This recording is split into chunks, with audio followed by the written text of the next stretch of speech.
नमस्ते दोस्तों।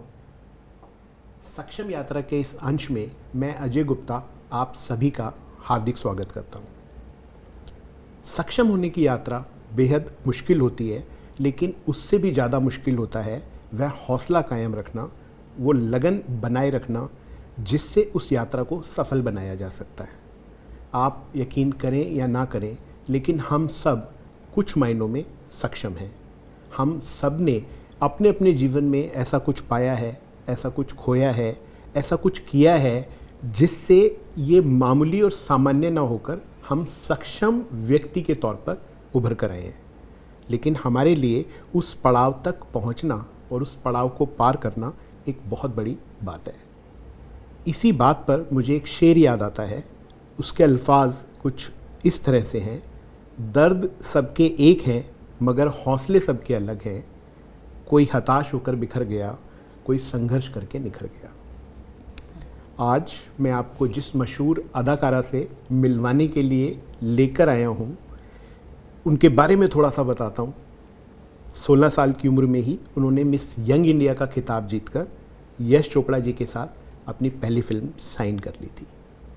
अपनी कला और प्रतिभा से उन्होंने एक के बाद एक ब्लॉकबस्टर फिल्में की। उनकी पहली फिल्म से ही आप उनके बारे में जान जाएंगे। उनकी पहली फिल्म का नाम था नूरी। उन्होंने बेहद सफल फिल्मों की श्रृंखला दी, जिसमें काला पत्थर, सोहनी महिवाल, सवेरे वाली गाड़ी, जमाना और ना जाने इस तरह की कितनी सारी फिल्मों की लिस्ट हमारे पास शामिल है। उन सब ने हम सब का दर्शकों के तौर पे दिल जीता। ना सिर्फ दिल जीता, लेकिन इसके बाद उन्होंने अपना जादू थिएटर और टीवी की दुनिया में भी बिखेरा। वह उस दौर की सबसे पसंदीदा और काबिल अभिनेत्रियों में से एक हैं, जिन्होंने जीवन के हर संघर्ष का बखूबी से सामना किया और आज भी अपनी लोकप्रियता कायम रखी हुई है। यही नहीं, उन्होंने अपना खुद का बिजनेस तब शुरू किया जब एंटरप्रेन्योरशिप के बारे में ज़्यादा लोगों ने सुना ही नहीं था। आइए मिलते हैं पूनम ढिल्लो जी से। आइए उनका स्वागत करते हैं।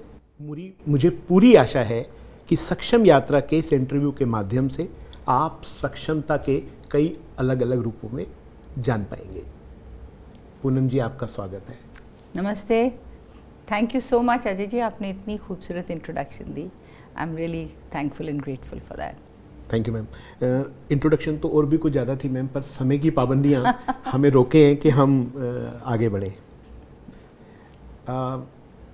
आपकी फिल्म नूरी 1980 में रिलीज़ हुई थी। तब से अब तक लगभग 43 साल हो चुके हैं। लोग आज भी आपको उस सुपरहिट किरदार के नाम से याद रखते हैं। आपने एहसास दिला दिया कि इतने साल बीत गए हैं। जी, मैं ये तो नहीं पूछूंगा कि आपको कैसा लगता है, क्योंकि जाहिर सी बात है किसी भी कलाकार के लिए यह बहुत गर्व और सौभाग्य की बात होती है। लेकिन मैं आपसे ये ज़रूर पूछने के लिए उत्सुक हूँ कि आपने अब तक जो फिल्में की हैं उसमें कौन सी भूमिका आपके दिल के बेहद करीब है? ये बहुत एक्चुअली मुश्किल सवाल है। लगता बहुत आसान है, क्योंकि इट्स लाइक आस्किंग किसी पेरेंट से पूछो कि आपका फेवरेट बच्चा कौन सा है, क्योंकि हर फिल्म के साथ एक अलग तजुर्बा, एक अलग मेमोरी जुड़ी होती है। बट मैं आपको यहाँ पे करेक्ट करा दूँ, त्रिशूल मेरी पहली फिल्म थी, नूरी सेकंड फिल्म थी। अच्छा, यस, ओके, राइट। त्रिशूल में यश चोपड़ा जी ने मुझे लॉन्च किया था, जिसमें बहुत हमारे मेगा सुपरस्टार्स थे, अमिताभ बच्चन, शशि कपूर, संजीव कुमार, हेमा मालिनी, राखी, सब लोग थे। तो मैं तो एक छोटी सी लड़की थी उसमें, बच्ची थी, 15 साल की थी उस फिल्म में जी। सो उसके इमीडिएटली बाद अगले साल में यश जी ने मुझे नूरी ऑफर की थी। राइट। तो हमारी टीम के लिए लर्निंग है, हमारी होमवर्क को थोड़ा सा और करेक्ट करने की रिक्वायरमेंट नहीं, बट ये ज़्यादातर लोग समझते हैं नूरी ही मेरी पहली फिल्म थी, which in a way I would say as a heroine मेरी पहली फिल्म थी, क्योंकि उसमें मैं I was one of the many actors. And जो भी मुझे स्टारडम की जो बूस्ट मिली और या इमीडिएट मिली, वो नूरी से ही मिली जी। एंड मैं त्रिशूल जब कर रही थी, I was in school in the 10th class, I had just finished my exam. तो मैंने वापस जाके अपनी पढ़ाई शुरू की, कॉलेज में एडमिशन ली +2 में। और तब मैंने सोचा ही नहीं था कि फ़िल्म इंडस्ट्री में आऊँगी या इधर करियर बनाऊँगी। तो जब यश जी ने मुझे नूरी के लिए कहा, तो मैंने ऑब्वियसली पहले ना कह दिया मुझे नहीं करनी है, और फिल्में मैं बस अभी कॉलेज में जा रही हूँ, तो उन्होंने यही बोला अच्छा will do it according to your availability. तो उन्होंने ये बोला कि जब तुम्हारी छुट्टियाँ होंगी हम उस वक्त शूटिंग करेंगे। उस वक्त शूटिंग करेंगे। तो लिटरली स्टार्ट टू फिनिश 1 महीने में मेरी छुट्टियों में उन्होंने नूरी बनाई। Great. और आई थिंक किसी को अंदाज़ा नहीं था कि इतनी बड़ी हिट हो जाएगी वो फिल्म। खयाम साहब का इतना खूबसूरत हॉन्टिंग म्यूज़िक था उसमें, and beautiful locations of Jammu and Kashmir. तो बहुत एक प्योर टाइप की फिल्म थी जो लोगों को बहुत पसंद आ गई। मैम मुझे नहीं पता आप को ये बात पता है कि नहीं है, लेकिन नूरी का असर अभी तक पेरेंट्स के दिमाग में और दर्शकों के दिमाग में है। Really? अभी 10 दिन पहले मैंने अपने एक परिचित के घर जाना हुआ, तो वो ग्रैंड पेरेंट्स के रोल में आ गए हैं और वो अपनी पोती का घर का नाम कम से कम नूरी रखना चाहते हैं। अरे वाह, ये तो बहुत अच्छी। लाखों बच्चों को, लाखों लड़कियों को आपने देश में नूरी का नाम दिया है। मैं अपने दर्शकों को बताऊं, शायद नहीं जानते हैं कि नूरी एक उर्दू का शब्द है और इसका मतलब होता है लाइट, नूर, जो ऊपर से बरसता है, जो भगवान की देन होती है। तो इस शब्द के मायनों को नॉर्थ इंडिया ने तो बहुत अच्छे से समझा और अपने बच्चों का नाम, बहुत सारी बच्चियों का नाम नूरी रखा। तो बहुत बहुत बधाई मैम, थैंक यू। इस तरह की एक फिल्म और करेक्टर देने के लिए। अभी मैम आपने कहा कि आप स्कूल में थे और आप ये कर रहे थे, तो आपके पापा is engineer, aeronautical engineer and mother is principal. तो क्या उनकी तरफ से दबाव था? आज की तरह के पेरेंट्स की तरह वो सोचते थे? क्योंकि आप खुद भी नहीं चाहते थे, तो उनकी तरफ से कैसा माहौल रहा घर का, ये थोड़ा सा जानने में मन बनता है। I think I had a very, जैसे टिपिकल एक फोर्सेस के बच्चों की अपब्रिंगिंग होती है, वेरी डिसिप्लिन्ड, वेरी एकेडमिक, और हम लोग तीनों भाई बहन बहुत स्पोर्ट ओरिएंटेड थे। Right. So I was very sporty. हम स्विमिंग करते थे, gymnastics, basketball, athletics. In fact school के जब मैं 10th क्लास में थी, I was the games captain of my school. तो बहुत स्पोर्टी थे हम लोग। तो कभी फिल्मों में तो ध्यान, मुझे पता होता मैं फिल्मों में आने वाली हूँ तो मैं थोड़ा डांस और ड्रामेटिक्स और ज़्यादा सीखती थी, but I had no clue, absolutely no intention कि फ़िल्मों में जाऊँगी। तो जब फिल्मों का ऑफ़र हुआ पहली बार, एक्चुअली एक और किसी फिल्म का भी ऑफ़र हुआ जो हमने मना कर दिया। उसके बाद जब यश जी का ऑफ़र आया तो मेरे सब, उस एज में ना आप अपने फ्रेंड्स की बहुत सुनते हैं, पेरेंट्स से ज़्यादा फ्रेंड्स की सुनते हैं। तो सब फ्रेंड्स ने बोला why don't you do it, you know. तब कभी कभी यश जी की आई थिंक कुछ साल पहले, 1 साल पहले शायद रिलीज़ हुई थी। तो बोले ही such a big director. I had no idea, क्योंकि हमने बहुत फिल्में देखी ही नहीं थी जी। हमारे फैमिली की डिसिप्लिन में ऐसे था कि मैंने लाइफ में आई थिंक 3 फिल्में देखी थी उससे पहले। अच्छा। वो भी जो बच्चों के लिए अलाउड है, जैसे मेरा नाम जोकर, गुड्डी, और एक और आई थिंक दोस्ती हमारे स्कूल में अक्सर दिखाया करते थे, वो देखी थी। So I had not really experienced कि फिल्मों में कौन बड़ा है, कौन डायरेक्टर है। जी जी। सो एज ए एडवेंचर हमने पहली फिल्म की। तो ऑफ कोर्स ऑपोजिशन थी बहुत ज़्यादा। मम्मी तो बहुत बहुत नाराज़ हुए, उनको लगा कि ये क्या कर रहे हैं, कभी सोचा ही नहीं था। बिकॉज एकेडमिकली इंक्लाइंड फैमिली, मेरे भाई बहन दोनों डॉक्टर्स हैं। So in fact I was the only person in the family जो डॉक्टर बनना चाहती थी। उसके बाद मेरे भाई ने मेडिकल कॉलेज में एडमिशन लिया, he pass out from AFMC Poona, and my sisters today are very very well respected and renowned doctor.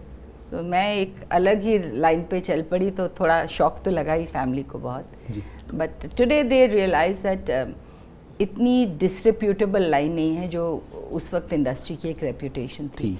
Everybody's respect and dignity depends on themselves. जो वो कैसे अपने आप को you know how they conduct themselves, कैसे अपने आप को लाइफ में कैसे चैलेंजेस को फेस करते हैं। सो आई वुड से I am proud of the way my career turned out. Right. And not you, ma'am. India, we, family, hope, uncle, auntie, everybody feels that kind of a proud. Yes, they realized it in the end that इतनी खराब भी line नहीं है। जी। It is a line which gives you a lot of love and affection and of course gains in life. Yes. जी। Ma'am अगर मतलब everybody knows in the industry कि आप बहुत avid reader हैं और आपको पढ़ने का बहुत शौक है, तो ऐसा लगता है मैम कि अगर आप फिल्मों में नहीं आती तो डॉक्टर बनती या कहीं IAS ऑफिसर होती, और अगर नहीं आती फिल्मों में तो क्या होती? एक्चुअली जब मैं स्कूल में थी तो मेरे सब्जेक्ट्स फिजिक्स, केमिस्ट्री, बायोलॉजी थे। I wanted to be a doctor, तो मैंने सोचा था मेडिकल फील्ड में जाऊंगी।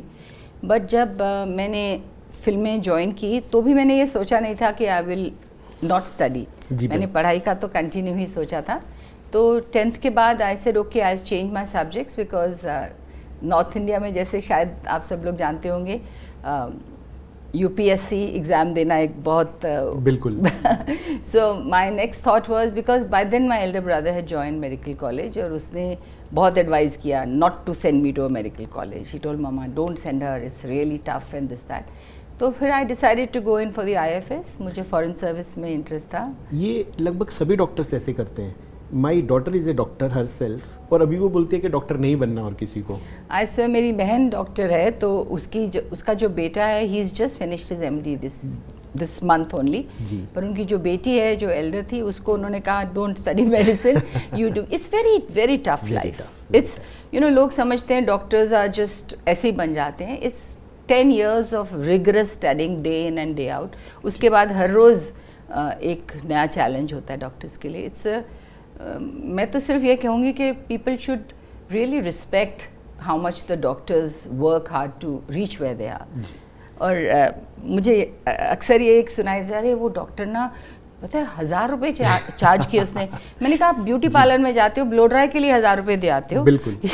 वो जो एक अनपढ़ एक ऐसे ही लड़की कर लेती है बाल, जो डॉक्टर 10 साल से ब्रिलियंट माइंड है, मेहनत करके पढ़ा। आप फेशियल के लिए 2000 दे आते हैं, मसाज के लिए दे आते हैं। आप एक डॉक्टर को जो आपकी सेहत को देख रहा है। अभी तो गोलगप्पे की कुछ प्लेट के लिए भी 1000 लगने लगे हैं मैम। तो मुझे बहुत इरिटेशन होती है because I have seen the hard work my family puts in when I mean literally I have seen my brother who was a paediatrician.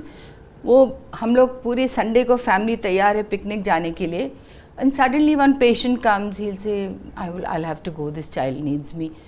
So, भाई we all ready to leave, we are sitting in the car, he will say नहीं I have to go attend, इसका थोड़ा एक problem है। So they give up so much of their lives for attending to their patients well being. तो हमें थोड़ा सा doctors को रिस्पेक्ट करना चाहिए। और ये आज मैं आपके माध्यम से एक मैसेज दूंगी कि everything is not in the doctors hand. कई लोग ऐसे आते हैं after so much in such a bad state, a doctor is not God. Everybody has a beginning and end. मैंने आई थिंक मुंबई में तो काफ़ी ऐसे केसेस हुए, आई थिंक यहाँ पे भी नॉर्थ में भी हुए हैं।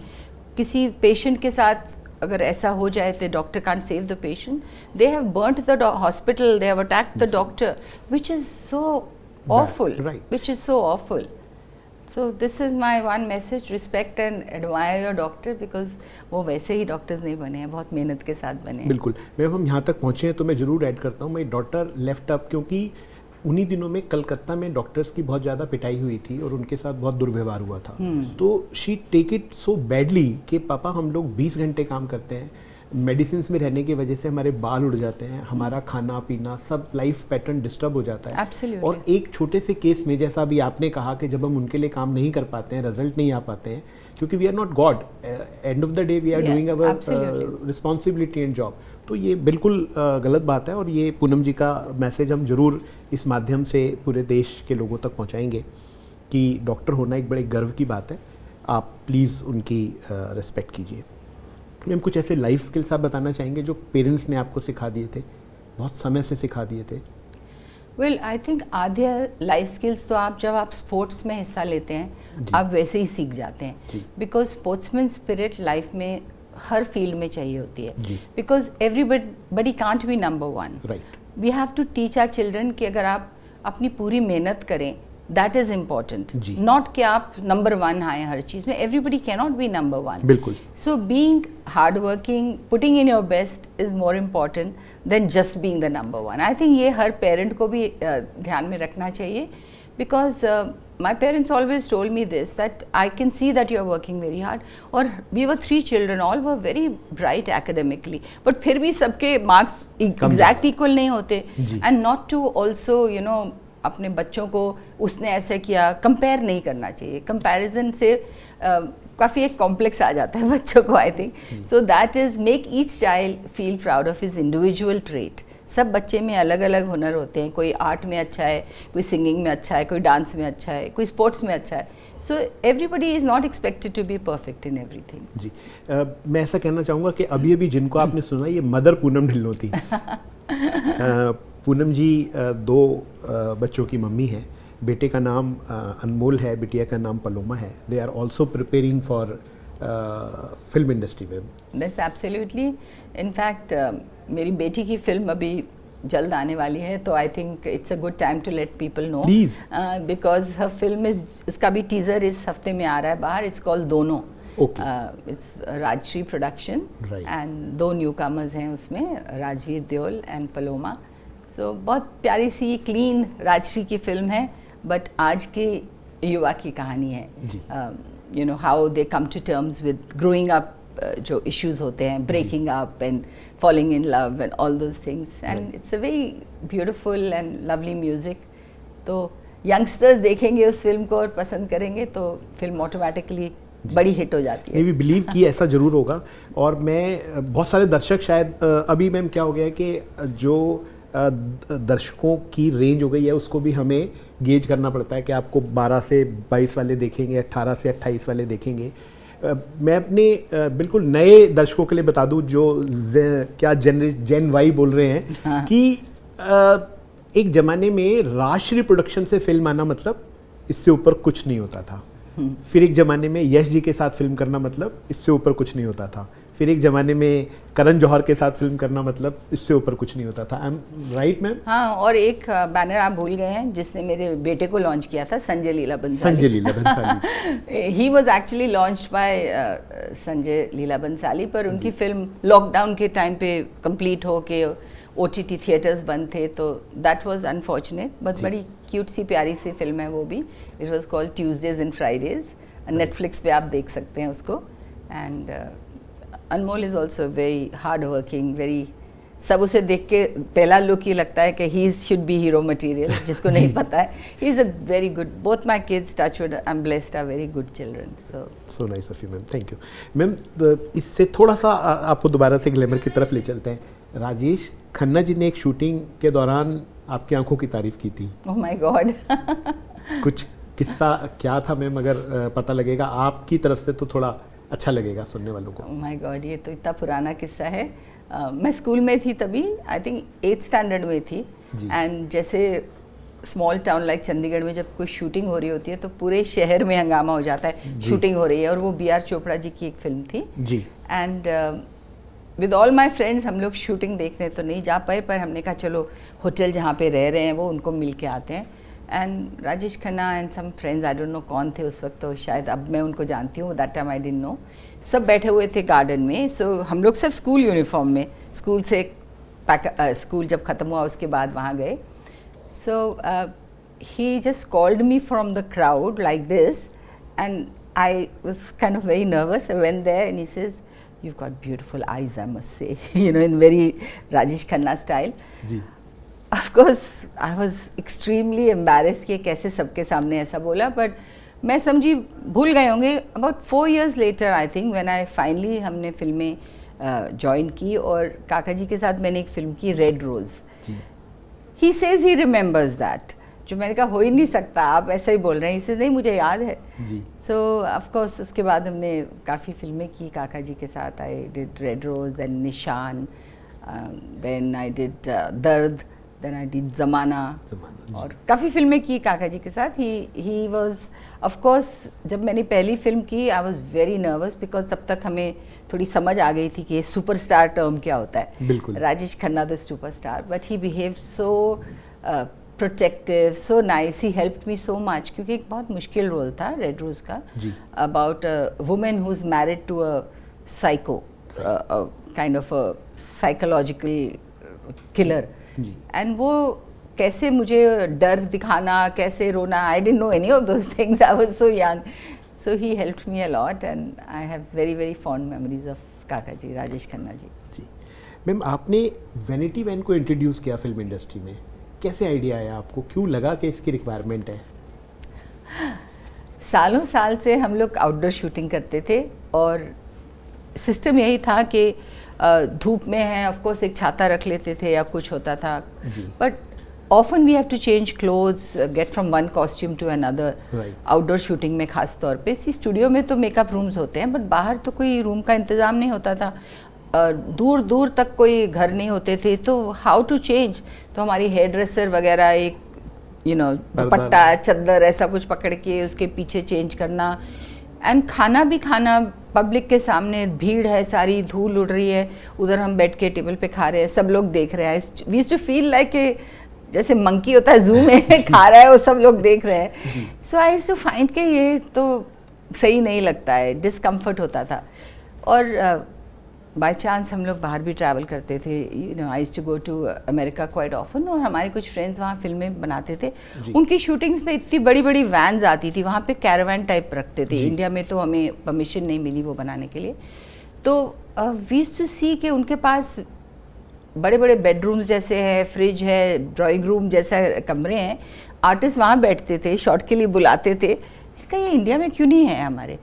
सो मैंने कुछ फ्रेंड्स से डिस्कस किया जो प्रोड्यूसर्स है, वो बोले नहीं नहीं इंडिया में नहीं चलेगा, क्योंकि प्रोड्यूसर ऑलरेडी इतना खर्चा कर रहा है कैमराज का, लाइट का, इसका उसका, why would he add another expense of makeup vans to it? I said no, but as an actor जिसने इतने सालों से देखा है कि ज़रूरत है इस चीज़ की, I am going to make from my own thought. तो मैंने पहली एक मेकअप वैन बनाई जिसमें एक रूम था, बाथरूम था, फ्रिज, AC, डाइनिंग टेबल, बिस्तर, सब चीज़ था।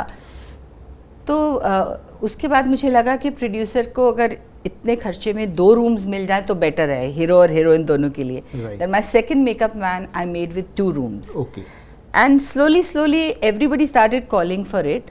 और बहुत जल्द इतनी सारी मेकअप वैन्स, सो फिर पर्सनल भी एक्टर्स ने बनानी शुरू कर दी। बट कमर्शियली एक एज ए इक्विपमेंट, आजकल कोई शादी हो, फैशन शो हो, कुछ भी इवेंट हो तो मेकअप वैन्स को बुलाया जाता है। एंड मेरे लिए गर्व की बात यह है कि मेरी कंपनी का नाम था वैनिटी, क्योंकि कुछ तो कंपनी का नाम रखना होता है, तो I had kept my name as vanity. आजकल ये जो मेकअप वैन्स हैं उनको कहते ही वैनिटी है, लोग बोलते हैं वैनिटी आई है कि नहीं। So I said okay, now they call it a vanity, they don't say makeup van anymore. So that हमारा जो एक नाम था कंपनी का वो एक जेनरिक नाम बन गया है मेकअप वैन्स के लिए। मैम ये थोड़ा सा मुश्किल सा है, मेरे को समझ नहीं आ रहा है काफ़ी देखने के बाद भी कि आपने एंटरप्रेन्योरशिप कहाँ से सीखा? आप इंडस्ट्री की उन बहुत शुरू के एंटरप्रेन्योर्स में से हैं, तब भारत में ये शब्द भी नहीं था, इसको कोई जानता नहीं था, पिताजी की दुकान में बच्चे जाते थे और काम करते थे। तब आपने एंटरप्रेन्योरशिप की नींव रखी वैनिटी के जरिए और बाकी कुछ बिजनेसेस के जरिए। I think it's just mindset होता है सोचने का कि थिंक अहेड। आई रिमेंबर उस टाइम पे मेरी बहुत इच्छा थी कि I wanted to start this health clubs, beauty parlours, all under one roof.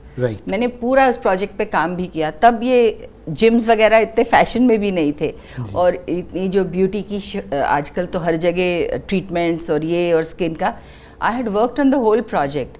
मैं in fact I had gone to Germany, वहाँ पे हर चीज़ की मैं इक्विपमेंट वगैरह देख के, अनफॉर्चुनेटली जिसके साथ हम पार्टनर कर रहे थे that person just little bit backed out. तो मैंने कहा नहीं, I don't want to work with you. अगर आप अभी अपना जुबान नहीं रख रहे तो बाद में तो पता नहीं क्या करेंगे आप। But I realise I was always a little ahead of times in thinking of things. So कहीं पे है that little germ of entrepreneurship.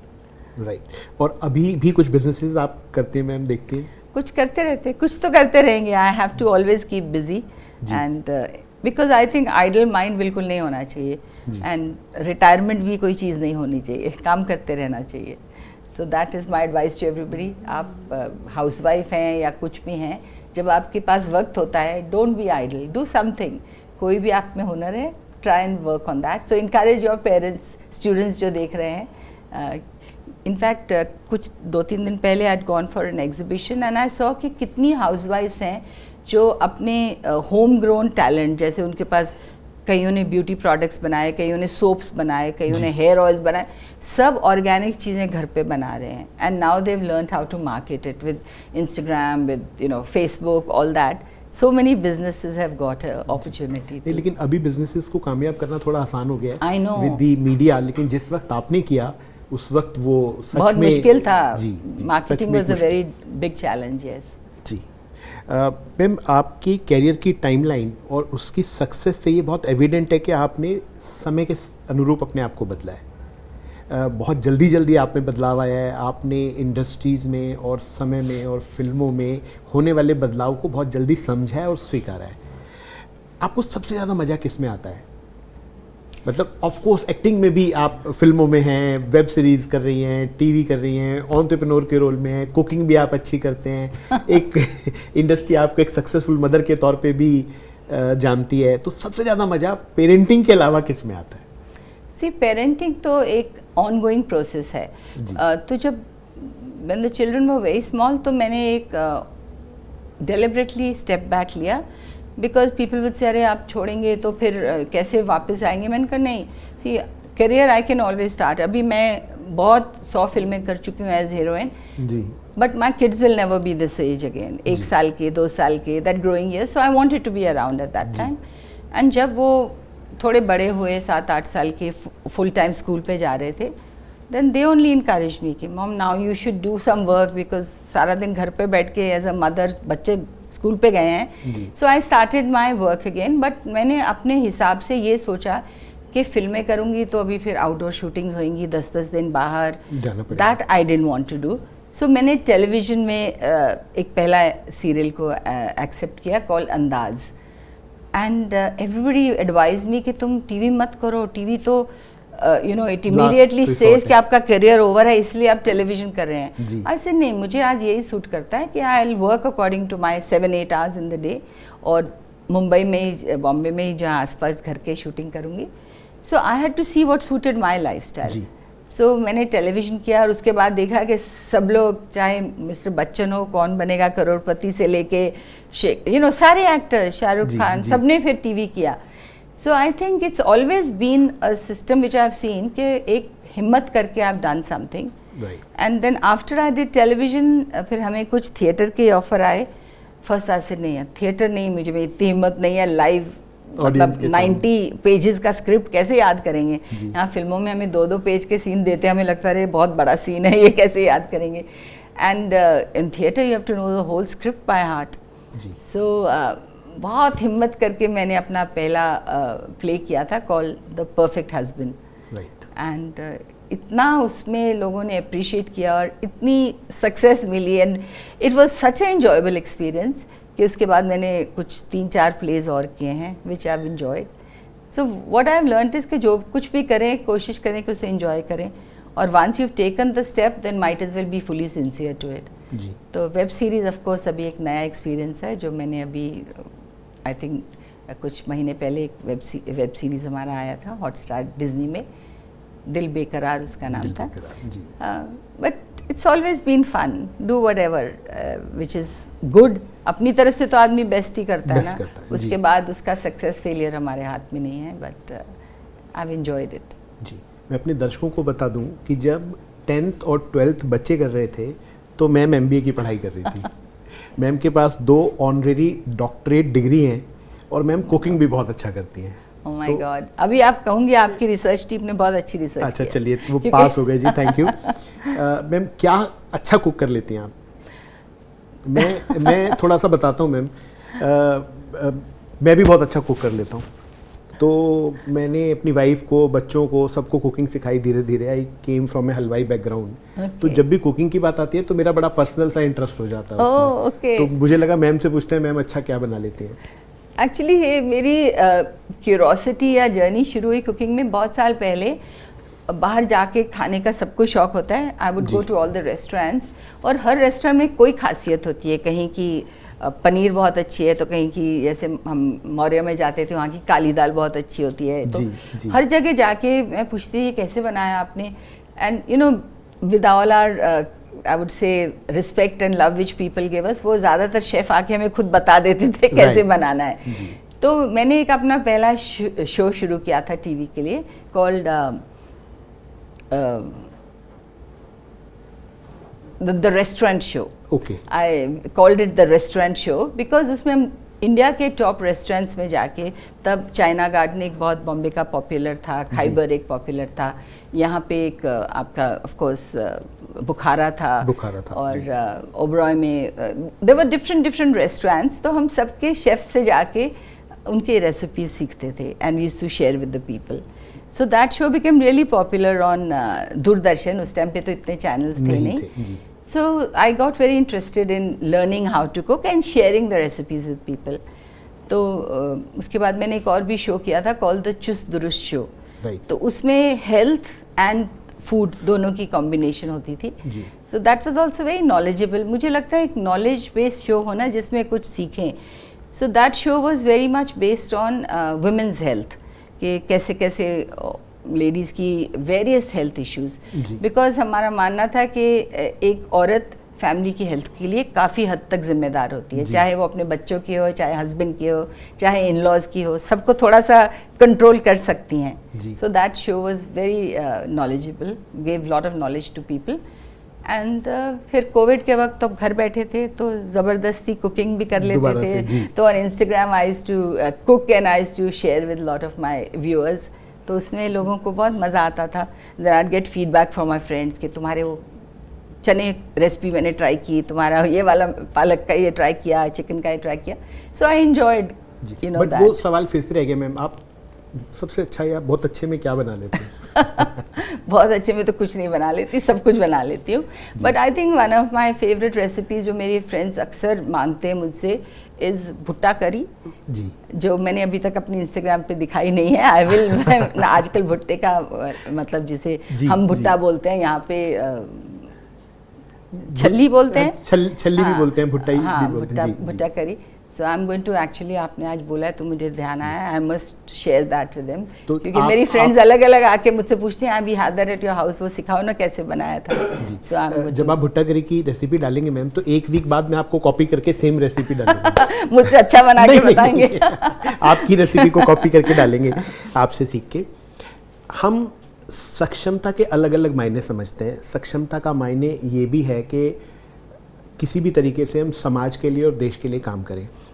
जब हमारी आर्मी बॉर्डर पे काम कर रही होती है और देश की रक्षा कर रही होती है तो वो कुछ मायनों में देश प्रेम का काम कर रही होती है. तो मैं जानना चाहता था मैम से कि मैम आपके लिए देश प्रेम की परिभाषा क्या है? आई थिंक देश प्रेम एक बहुत वे ऑफ लाइफ होना चाहिए हमारे लिए.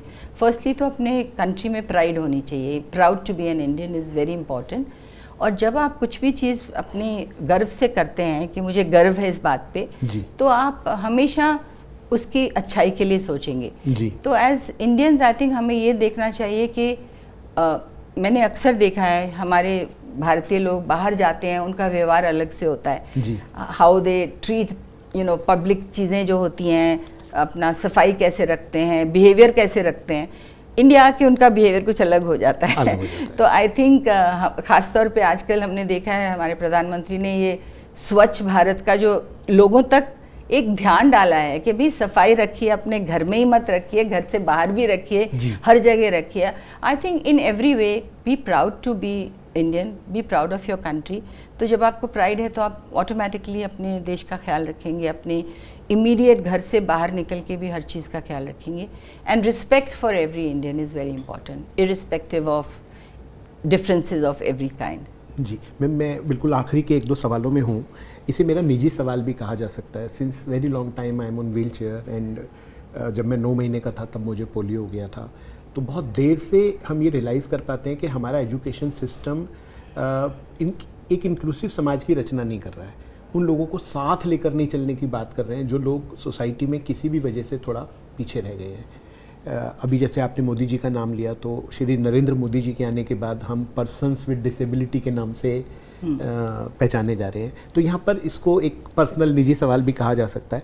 भारत में पर्सन्स विद डिसेबिलिटी की पॉपुलेशन मैम 2.01% है, यानी 18 मिलियन. और इसमें से 70% पॉपुलेशन जो है मैम वो रूरल इंडिया में रहती है, हमारे गांव में रहती है.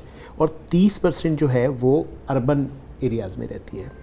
मैम 2.01% की मेल पॉपुलेशन है और मैंने शायद छोड़ दिया फीमेल पॉपुलेशन 1.90 समथिंग इस तरीके से है.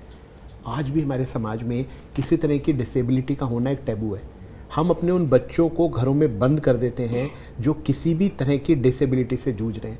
हम उनको समाज की मुख्य धारा में नहीं लाते हैं, हम उन्हें पढ़ने के लिए नहीं लेके जाते हैं. हम ये सोचते हैं कि अगर हम अपने इन बच्चों को आगे लाएंगे तो जो इसके दूसरे भाई बहन हैं उनके बारे में भी लोग समाज क्या पूछेंगे. ये किसी पुराने जन्मों के पाप हैं जो हमारे साथ आ रहे हैं.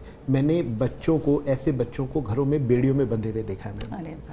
और ये टैबू, ये प्रॉब्लम हम आज तक दूर नहीं कर पा रहे हैं. तो मैं चाहता था कि एक सेलिब्रिटी के माध्यम से, पूनम जी के माध्यम से एक ऐसा मैसेज जाए कि क्या और किया जाना चाहिए, कैसे समाज उनको अपने साथ लेके चलने के लिए तैयार हो जाए, तो इस सारी प्रॉब्लम को हम शायद कुछ सालों में खुद ही मिलके ठीक कर लेंगे। तो आपका इसके बारे में मैम क्या टेक? मैं तो ये कहूँगी आप एक मिसाल हैं इस बात की कि आपको अपॉर्चुनिटी मिली और आप में हुनर था और आपने दिखाया है। आपके जितने आसपास के लोग हैं उन्होंने देखा होगा कि मैन में be in a wheel chair but he is so capable, he can achieve anything. तो यही मैं कहूँगी, अभी किसी भी टाइप की जिसे हम डिसेबिलिटी कहते हैं या एक चैलेंज है लाइफ में, वो ख़ास तौर पे घर पे ही शुरू होता है जब पेरेंट्स उसको सपोर्ट करें, उसे स्ट्रेंथ दें कि तुम किसी से कम नहीं हो। You let your child feel confident and I think वो भाई बहन पूरा समाज मिलके जब उनको सपोर्ट करे, अपॉर्चुनिटीज़ दिए बगैर कुछ भी नहीं होता है। I think opportunity is the most important thing. जब आप अपॉर्चुनिटी दें तभी वो कोई अपने आप को प्रूव कर सकता है। So give them support, give them opportunity and most important give them respect and love.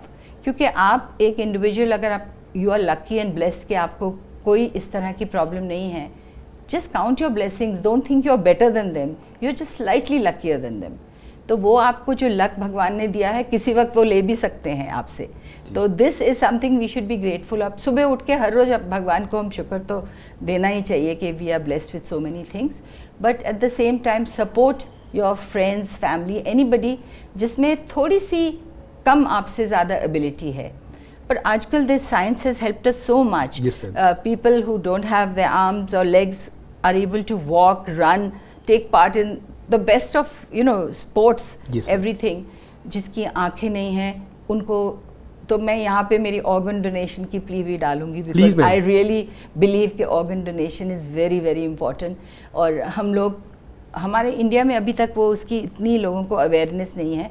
तो मैं तो हमेशा ये कहती हूँ कि listen, once I am dead, मेरी बॉडी, मेरी आंखें, मेरी स्किन, मेरी किसी ऑर्गन की मुझे ज़रूरत नहीं है। बिल्कुल। तो आप डोनेट करेंगे तो आप सोचिए आपकी एक आई डोनेशन से आप कितने लोगों को विजन दे सकते हैं। आजकल skin donation is such a important thing because burn victims and acid victims, कितनों को ये स्किन की ज़रूरत होती है। तो there every part of your body can be used and I think ये चीज़ें हम जब सोचते हैं, liver can be donated, heart, kidneys, every part of your body, and I think let us help the less fortunate than us. और उससे सबसे आप छोटी काम बात तो यही कर सकते हैं कि उन्हें इंक्लूज करिए, इंक्लूसिव रखिए, उनको इज़्ज़त दीजिए, सपोर्ट दीजिए, और अपनी ऑर्गन्स नहीं दे सकते हैं तो एटलीस्ट सपोर्ट और स्ट्रेंथ तो दें उनको ज़रूर। जी नहीं, मुझे लगता है कि आपके कहने के बाद ऑर्गन्स भी दे सकते हैं और हम सबको इस तरफ काम करना चाहिए जिसमें हम देश के लिए सारा काम कर पाएँ। इंटरव्यू के आखिरी सेक्शन में एक मिनट का एक मैसेज है मैम। ये मैसेज कुछ ऐसा है मैम कि ऐसा देश है मेरा। हम घरों में सुबह उठते हैं मैम, दूध लेने बाहर जाते हैं, दूध वाला हमारे डिब्बे में दूध डालता है, हमारे भगोने में दूध डालता है और फिर ऊपर से कुछ थोड़ा सा दूध और डाल देता है। तो आई एम अमेज्ड कि ये किसने सिखाया होगा, कैसे लिखा होगा कि पूरे देश भर के जो दूध देने वाले आते हैं वो दूध देने के बाद थोड़ा सा दूध ऊपर से और देते हैं। तो ये ऐसा देश है मेरा। तो आप कुछ ऐसा कहना चाहते हैं मैम, कैसा देश है आपका? आपके मन में कोई ऐसा सवाल, ऐसा ख्याल आता है कि ये किसने सिखाया होगा, कब सिखाया होगा, कैसे हमारी जनरेशन ने सीखा होगा, जो सदियों से हम करते आ रहे हैं? वेल, आई थिंक इंडिया ने सारे देश को ये सिखाया है कि एक फैमिली यूनिट कैसी होती है। बड़े छोटे बुज़ुर्ग सब मिलजुल के जो रहते हैं, एक दूसरे को हेल्प भी करते हैं, सपोर्ट भी करते हैं। मैंने तो इतनी फैमिलीज़ देखी हैं जो सब इक्वली कमाते नहीं हैं फिर भी इक्वल तरीके से रहते हैं। बिल्कुल। I think sharing with your loved ones, with your family, ये बहुत ज़रूरी है। एंड ये जो हमारा जॉइंट फैमिली का जो एक पुराना स्ट्रक्चर था, आज में भी उतना नहीं स्ट्रॉन्ग रह सके, बट उसको फिर भी जोड़ के रखना चाहिए हमें। चाहे आप बेशक में भी 2 फ्लोर्स ऊपर नीचे रहते हो, पर फैमिली को बांध के रखना चाहिए, बिकॉज आपकी फैमिली जैसी अच्छी सपोर्ट आपको कभी नहीं मिलेगी। सो बी देयर, टॉलरेंट रहिए। फैमिलीज़ के साथ अनबन भी होती है, कभी इरिटेशन भी होती है, क्योंकि जितने आप करीब होते हैं उन्हीं के साथ झगड़े और मिसअंडरस्टैंडिंग्स हो सकती हैं, but that is the true bond. So support your family, be one with your family, and उसको तोड़ने मत दीजिए। तो मेरा मेरी वाइफ के साथ झगड़ा करना ठीक है, इसमें कोई बुरी बात नहीं है। Thank you ma'am, thank you for giving your valuable time. आपके इनसाइट्स सच में बेहद अच्छे हैं। वो एक फिल्म इंडस्ट्री की ग्लैमरस एक्ट्रेस के इंसाइट नहीं है, वो एक रीडर के इंसाइट हैं, वो एक एंटरप्रेन्योर के इंसाइट हैं, वो एक सिंगल मॉम के इंसाइट हैं। हमें आपसे मिलकर बहुत बहुत अच्छा लगा। आपने अपने बिजी शेड्यूल से ये जो समय दिया, इसके लिए बहुत बहुत धन्यवाद। My pleasure, thank you so much. आपने इनवाइट किया और आपके सवाल भी एकदम हटके और अलग से मीनिंगफुल थे, जिन्होंने वाकई मुझे भी सोचने में थोड़ा मजबूर कर दिया। Thank you so much for having me. Thank you. Thank you ma'am.